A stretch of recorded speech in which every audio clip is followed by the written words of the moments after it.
জনগণের দুর্দশা এবং দুর্ভোগ আরও বাড়বে, এটা কমার কোনো সম্ভাবনা নেই। যে কোনো জরুরি প্রয়োজনে মেঘনা থেকে দাউদকান্দি আসা কোনোভাবেই সম্ভব না। এই দাবিটি নিয়ে প্রধান নির্বাচন কমিশনার অফিসে সরাসরি সাক্ষাৎ করেছি। উনি আমাদেরকে আশ্বস্ত করেছেন বিষয়টি দেখবেন, কিন্তু উনি এই বিষয়ে আমাদের কোনো আশ্বস্ত করেছেন বটে, কিন্তু এই পর্যন্ত কোনো সিদ্ধান্ত আমাদেরকে উনি দেননি। বরং ওনারা যে সিদ্ধান্ত গ্রহণ করেছেন সেই সিদ্ধান্তের মধ্যেই তারা রয়েছেন। এই জন্য আজকে আমরা এই মানববন্ধন করতে বাধ্য হচ্ছি। ওনারা আমাদের এই দুইটি উপজেলাকে বিচ্ছিন্ন বিদ্যুৎ করে দিচ্ছে। জনগণের দুর্দশা এবং দুর্ভোগ আরও বাড়বে, এটা কমার কোনো সম্ভাবনা নেই। কারণ দাউদকান্দির সাথে মেঘনার দূরত্ব রইল একটা বিচ্ছিন্ন এলাকা। দাউদকান্দি থেকে মেঘনা যে উপজেলাটা রয়েছে সেখানে যোগাযোগের সুব্যবস্থা বলতে নেই, কারণ এখানে প্রায় 20-25 কিলোমিটার ঘুরে এখানে আসতে হয়। যে কোনো জরুরি প্রয়োজনে মেঘনা থেকে দাউদকান্দি আসা কোনোভাবেই সম্ভব না, একমাত্র নদীপথে আসা যাওয়া করা যায়।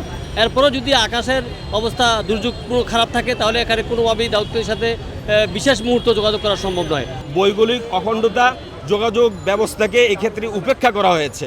তা আমরা সেই জন্যই আমাদের দাবি যে ভৌগোলিক অখণ্ডতা এবং যোগাযোগ ব্যবস্থা যদি আপনারা উপেক্ষা করেন তাহলে কি হবে, তাহলে এলাকার মানুষ এই দুটো এলাকার সমন্বয়ে দাউদকান্দি এবং হোমনার সমন্বয়ে যে আসন হবে তারা সহজেই এক এলাকা থেকে অন্য এলাকায় যেতে পারবেন না।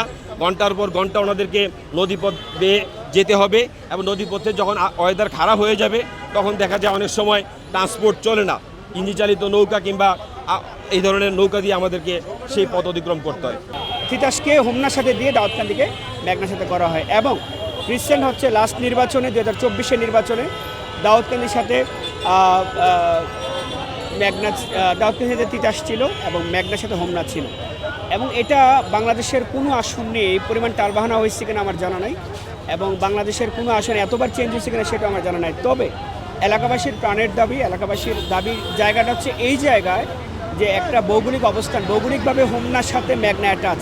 হোমনার সাথে মেঘনার সম্পর্ক ভৌগোলিকতার, আত্মীয়তার এবং হচ্ছে যোগাযোগের। একই সাথে তিতাসের সাথে দাউদকান্দির সম্পর্কটা যোগাযোগের এবং হচ্ছে আত্মীয়তার এবং আন্তরিকতার। সব মিলিয়ে মানুষের যেন প্রশাসনিক কাজগুলো সহজভাবে আদায় করে নিতে পারে, মানুষ যেন তাদের রাজনৈতিক কাজগুলো মানে খুব সহজে এলাকাভিত্তিক করতে পারে, সেজন্য হোমনা, মেঘনা এবং দাউদকান্দি তিতাস আসনটাই জুৎসই। এই দাবিতে মূলত আমরা আজকে প্রেস ক্লাব আসছি। আমরা চাই সম্মানিত প্রশাসন এটা গুরুত্বের সাথে দেখবে ইনশাআল্লাহ।